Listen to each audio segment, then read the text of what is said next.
Hi, I'm Amy, just your average college student, but I've got a story to tell, one that still keeps me up at night sometimes. To really understand how everything went wrong, though, I need to take you back to where it all began. I was 14 when we lost Dad. My sister was only 9. It happened so fast. One minute he was heading home from work, the next we were getting a call about a car accident. Some drunk driver had run a red light and slammed right into him.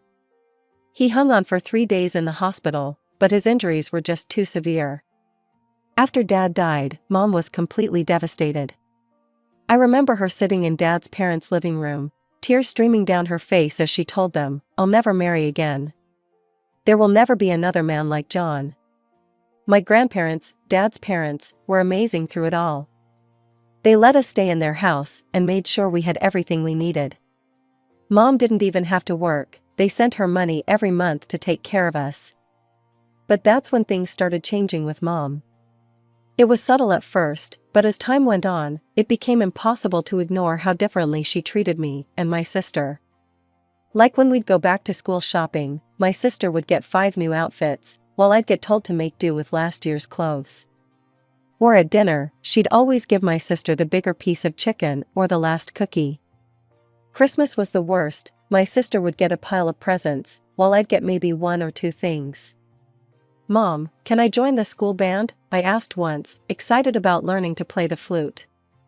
"Oh, honey, we just can't afford instrument rental right now," she said. But the very next week, when my sister mentioned wanting to take dance classes, Mom signed her up immediately. "Of course, sweetie, we need to nurture your talents." Even with simple things, like when we'd both ask for help with homework, Mom would drop everything to help my sister while telling me to figure it out on my own. Or when we'd both achieve something at school, my sister would get taken out for ice cream for getting a B, while my straight A's barely got a good job. The weird thing was, I learned to live with it. Maybe because my sister was so different from Mom. She'd always try to share her new things with me or stick up for me when she could. That's what made it bearable, I guess, knowing that even if Mom played favorites, my sister never did. We stayed close despite everything.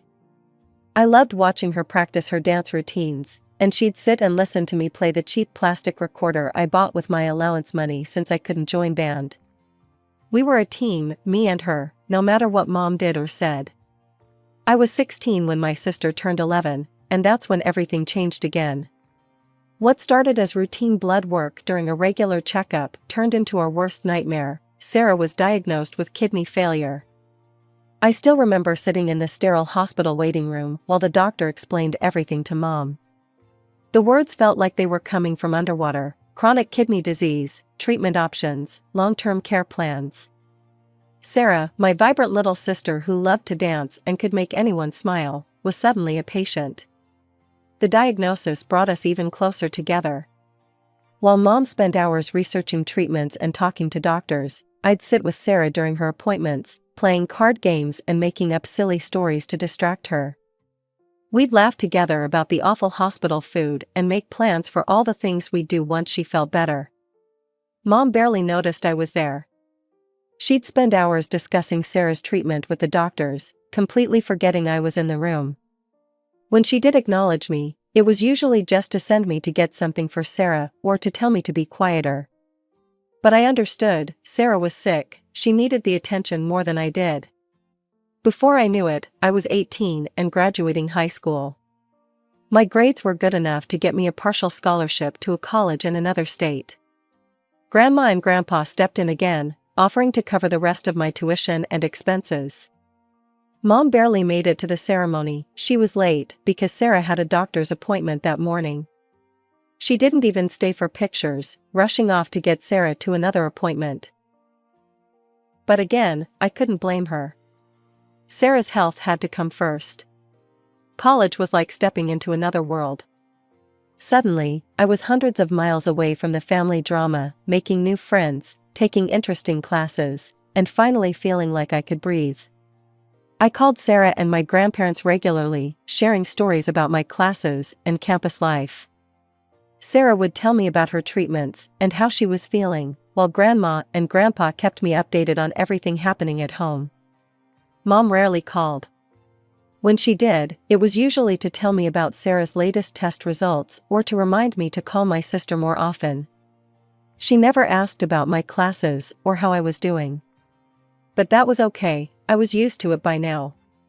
I was in the middle of my junior year when everything fell apart. It was just after midnight when my phone rang, Mom's number lighting up the screen. My stomach dropped, she never called this late. Amy? Her voice was raw, hysterical. Sarah's in the hospital. Her kidneys, they've completely failed. She's on a hemodialysis machine. I could hear her crying through the phone. You need to come home right now. The next morning was a blur of emails to professors and rushed packing. I managed to get a leave of absence approved and booked a train ticket home. As the landscape rushed past my window, all I could think about was Sarah, lying in a hospital bed, waiting for me to come home. Mom was waiting for me at the train station, pacing back and forth on the platform. She looked like she hadn't slept in days, her hair was messy, her clothes wrinkled, and there were dark circles under her eyes. As soon as she saw me, she grabbed my arm and started pulling me toward the parking lot. The entire car ride home was filled with Mom's endless stream of words about Sarah's condition. How pale she looked during the procedures. How much weight she'd lost. How she could barely eat because the medications made her nauseated. How the needles left bruises on her arms. Each detail felt like a knife twisting in my gut. She's so weak, Amy, Mom kept saying, her knuckles white on the steering wheel. My baby is suffering so much. The hemodialysis is keeping her alive, but it's not a solution. She needs a real kidney, she needs. Mom suddenly fell silent as we pulled into our driveway. She turned off the engine, but didn't get out of the car. Instead, she turned to face me, and I saw something change in her expression. The worried, tearful look was replaced by something harder, colder. You can save her, she said, her voice suddenly stern and commanding, you must give her your kidney. I sat there, frozen. It wasn't the suggestion that shocked me, of course I'd considered the possibility of being a donor. It was the way she said it, like she was ordering me to hand over an object that belonged to her. Mom, I said carefully, what about the risks? What would happen to my health if I... She cut me off with a harsh laugh. Your health? Sarah's life and health are more important than yours. How can you even think about yourself at a time like this? The cruelty of her words hit me like a physical blow. I couldn't breathe, couldn't think. I stumbled out of the car and ran into the house, tears already streaming down my face. Behind me, I could hear Mom shouting. I locked myself in my old bedroom and collapsed onto the bed. I cried all night, muffling my sobs in my pillow so Mom wouldn't hear them and start yelling again. My mind kept spinning with questions. Did I even have a choice? What would happen to Sarah if I said no? What would happen to me if I said yes? Would Mom ever forgive me if I refused? When I finally came down for breakfast the next morning, Mom was sitting at the kitchen table, calmly drinking her coffee like nothing had happened. She looked up when I walked in, and in a matter-of-fact tone, said, "We need to get you tested as soon as possible to make sure you're a suitable donor. I'll call the hospital today to schedule the appointments." I gripped my coffee mug tightly, trying to keep my voice steady. Mom, I haven't decided yet about giving Sarah my kidney. The silence lasted only a moment before Mom exploded. She slammed her coffee mug down so hard that hot coffee splashed across the table. You haven't decided? She screamed, her face turning red. What is there to decide? Your sister is dying. I flinched as she stood up, her chair scraping against the floor. Mom, please. Don't you mom me, you selfish, heartless girl, she was pacing now, gesturing wildly. You want to kill your sister. You want her to die so you can have all the attention for yourself? She grabbed a dish from the counter and threw it into the sink. The sound of shattering porcelain made me jump. You're going to murder your own sister because you're too selfish to help her. I couldn't take it anymore. My hands were shaking so badly I could barely function, but somehow I managed to run upstairs to my room. I grabbed my still-packed suitcase and stuffed in a few more things from my dresser while Mom continued screaming from downstairs. "You get back here. We're not done talking about this." But I was done. I ran down the stairs, past my raging mother, and out the front door. I could hear her following me, still shouting about how selfish I was, how I was killing my sister, how I was a horrible daughter. I just kept running until I couldn't hear her anymore. My grandparents' house was only a few blocks away. Grandma opened the door before I even finished knocking. "Sweetheart, what's wrong?" She pulled me into a hug as I burst into tears again. Grandpa appeared behind her, his face concerned. They sat me down in their cozy living room, the same room where we'd spent so many happy moments as a family. Grandma made hot chocolate, not the instant kind, but real hot chocolate with melted chocolate and warm milk, just like she used to make when I was little. Through tears and shaking hands wrapped around the warm mug, I told them everything. About Mom's demand for my kidney, her cruel words, her rage when I said I needed time to think. "Of course we knew about Sarah's condition," Grandpa said softly. "We'd been helping with her medical bills. But this," he shook his head. "Sweetheart," Grandma took my hand, "this has to be your decision. Nobody, not even your mother, has the right to demand something like this from you. It's your body, your choice." My phone kept buzzing in my pocket. Mom's name flashed on the screen over and over. "Get tested immediately. Your sister needs you. Stop being so selfish. I can't believe you're doing this to your own sister." I turned off my phone. The next morning, we were sitting at breakfast when we heard the front door slam open. Mom burst into the dining room like a hurricane, her hair wild, her eyes blazing. "You're coming home right now," she demanded, pointing at me. "We're going to the hospital to get you tested." "She's your daughter too," Grandma said, putting her arm around my shoulders. "You can't force her to give up a kidney. Even for Sarah's sake." "The hell I can't," Mom's voice reached a new pitch of hysteria.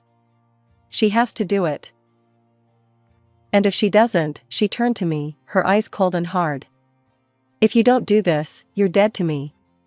Do you understand? You won't be my daughter anymore." Before anyone could respond, she spun around and stormed out, slamming the door so hard that Grandma's china cabinet rattled. The sound of her car engine revving and tires screeching on pavement echoed through the sudden silence. That afternoon, I decided to visit Sarah in the hospital. The nurse at the station handed me a surgical mask, making me sanitize my hands thoroughly before leading me to Sarah's room. Walking into that sterile hospital room was like stepping into another world. The steady beep of monitors filled the air, and tubes seemed to connect my sister to every machine imaginable. Sarah looked so small in that big hospital bed, but her face lit up when she saw me. "Amy," her voice was weak, but her smile was as bright as ever. "You came." I carefully sat in the chair beside her bed, trying not to disturb any of the tubes or wires. "Of course I came, Squirt. Someone has to make sure you're not driving the nurses crazy." We sat there for a while, talking about nothing and everything, her favorite nurse, my college classes, the terrible hospital food. Then her expression turned serious. "Mom told me," she said quietly, "about asking you to be my donor." I felt my throat tighten. "Sarah." "No, listen," she reached for my hand, her fingers cold against mine. "I would never ask you to do that. It has to be your choice, Amy. Only yours." Tears welled up in my eyes as I squeezed her hand. Here she was, hooked up to machines, fighting for her life, and still thinking about my feelings. While Mom was at home screaming about my selfishness, Sarah was protecting my right to choose. Looking at her lying there, so brave and so sick, I made my decision. "I want to get tested," I said, "not because Mom's forcing me, but because I want to know if I can help."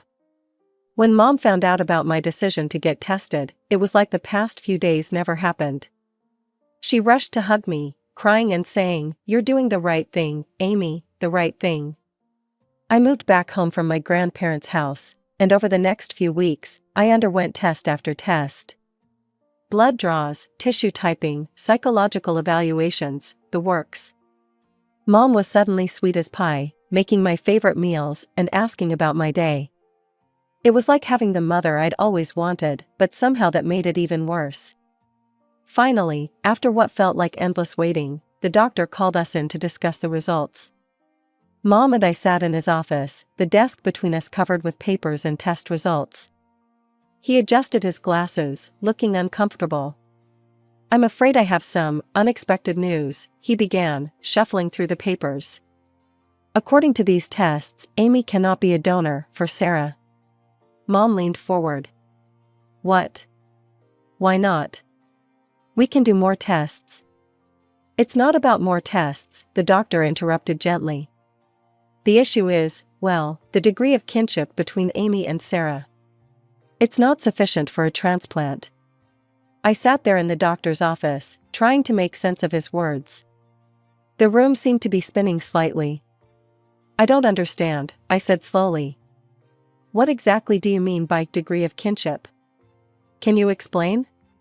The doctor cleared his throat, glancing between Mom and me. "Well, the genetic markers in your blood work show that you and Sarah are not full siblings. You share only one parent in common." I turned to look at Mom. She had gone completely white, her hands gripping the arms of her chair so tightly that her knuckles matched her face. "Mom," my voice came out as barely a whisper. "What's he talking about? How is this possible?" She jumped to her feet so quickly that her chair almost fell over. "This doesn't matter, none of this matters, we'll find another donor." Before either of us could say anything else, she bolted from the office, letting the door slam behind her. The doctor waited a moment before speaking again, his voice gentle. "Ms. Mitchell, the tests show that while you and Sarah share the same mother, you have different fathers. Your sister's biological father is not the same man who raised you." The words hit me like a physical blow. Different fathers. My sister's biological father isn't my father. Mom had cheated on Dad, had an affair, got pregnant with Sarah while married to my father. The drive home was a blur. I don't even remember getting in my car or navigating the familiar streets. When I walked into the house, I found Mom sitting at the kitchen table, a bottle of cognac and a half-empty glass in front of her. "We need to talk," I said, my voice shaking, "about how you cheated on Dad, about how you betrayed him." She took another swig from her glass, not even bothering to look at me. "It's none of your business. And anyway, what difference does it make now? You're useless, you can't even help your sister." I stared at her in disbelief. "My business? Dad was my father. And you cheated on him. You had an affair and got pregnant with Sarah. This is all your fault. If you hadn't cheated, if Sarah had the same father as me, I could have helped her." The sound of the slap echoed through the kitchen before I even registered that Mom had moved. My cheek burned where her hand had struck me, and I stood frozen, watching as she stormed up the stairs to my room. She came back moments later with my suitcase, the one I'd barely unpacked after moving back from my grandparents, and threw it at my feet. "Get out," she screamed, her words slightly slurred from the cognac. "I never loved you anyway. It should have been you. You should have been the one who got sick, not my precious Sarah." I stood there, my hand still pressed against my stinging cheek, as her words sank in. Never loved me, should have been me. The truth I'd always suspected, finally spoken out loud. Without a word, I picked up my suitcase. Mom was still screaming, but her words had become meaningless noise. I walked out the front door, pulling it closed behind me, cutting off her voice mid-rant. I found myself back at my grandparents' doorstep, tears streaming down my face. This time when Grandma opened the door, I couldn't even speak, I just fell into her arms, sobbing. They sat me down in the kitchen, and through hiccuping breaths, I told them everything. About the test results. About Mom's affair. About how Sarah wasn't really Dad's daughter. About Mom's cruel words and how she'd thrown me out. Grandma's face grew harder with each word, while Grandpa sat completely still, his coffee growing cold in front of him. When I finished, the silence in the kitchen was deafening. We'll handle this, Grandma said firmly, reaching for the phone. First thing tomorrow morning. And she did. I was eating breakfast the next day when Grandma made the call, putting it on speaker so Grandpa could hear too. Marie, this is Ellen. Grandma's voice was cold as ice. Pack your things. You need to leave the house. Mom's voice crackled through the speaker. What? What are you talking about? That house belongs to us, Grandma continued. And you who betrayed our son, who's been cruel to our granddaughter, you have no right to live there anymore. It was just one time. Mom's voice rose to a shriek. It was an accident. I loved John, I really did. And I love Amy too, you have to believe me. One time was enough, Grandpa spoke up, his voice trembling with anger. One time destroyed this family. Please, Mom was crying now. Where will we go?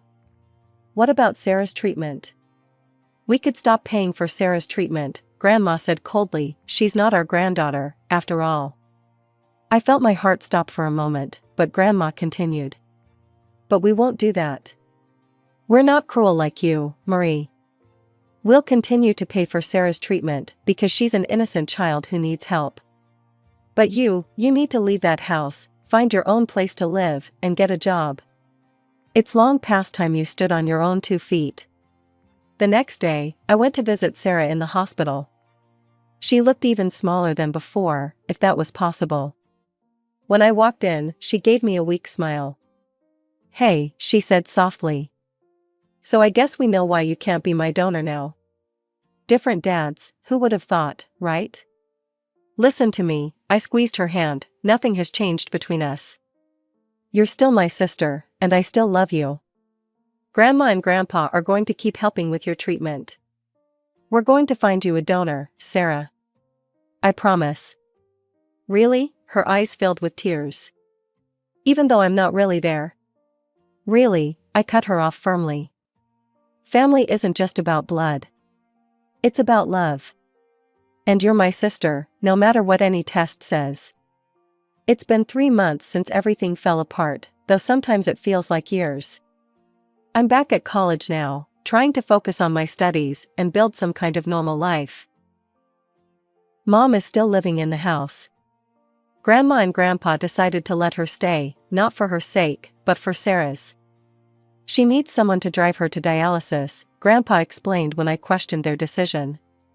And someone needs to be there when she's not feeling well. Sarah goes to the hemodialysis center 3 times a week. It's hard on her body, but she's tough. We talk on the phone almost every day, and she never complains, though I can sometimes hear the exhaustion in her voice. But last week, everything changed. Sarah called me, and for the first time in months, she sounded excited. Amy, she practically shouted into the phone. They found a donor. The doctor just told us. There was this man, he died in an accident, but he was an organ donor. And I'm a match. She was crying now, happy tears. I'm getting a kidney, Amy. I might actually get better. I found myself crying too, relief washing over me like a wave. After everything we'd been through, finally some good news. When I want to see Sarah now, I arrange it through our grandparents. She comes to their house, and we spend time together there, away from Mom. Grandma makes us hot chocolate, the real kind, still, and Grandpa tells terrible jokes that make Sarah laugh until she has to hold her sides. They treat Sarah with such kindness, even though they know she's not their biological granddaughter. She's just a child, Grandma said once, when I mentioned it. None of this is her fault. They did pull me aside last week, though, after Sarah had gone home. We need to talk about something serious, Grandpa said, sitting me down in his study. About our will. I started to protest, but he held up his hand. You need to know this. Everything we have, the house, our savings, everything, it's going to you, Amy. Only you. But Sarah, I began. Sarah isn't our granddaughter, Grandma said gently. However, once it's yours, you can do whatever you want with it. If you want to share with your sister, that will be your choice. I understood what they were really saying. They were punishing Mom, not Sarah. Speaking of Mom, she called me yesterday. I almost didn't answer, but something made me pick up. Amy, her voice was small, hesitant, I need your help. Could you talk to your grandparents? Ask them to let me stay in the house permanently? I know if you asked them. No, my voice was firm, final. Please, Amy, I'm your mother, I know I made mistakes, but... Mistakes? I cut her off. You cheated on Dad, you lied to everyone for years, you treated me like I was nothing, you never loved me. That's not true. I hung up the phone. Maybe someday I'll forgive her.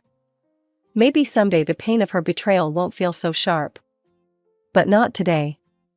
Today, I'm focusing on Sarah's upcoming transplant, on my studies, on building a life that isn't defined by my mother's choices.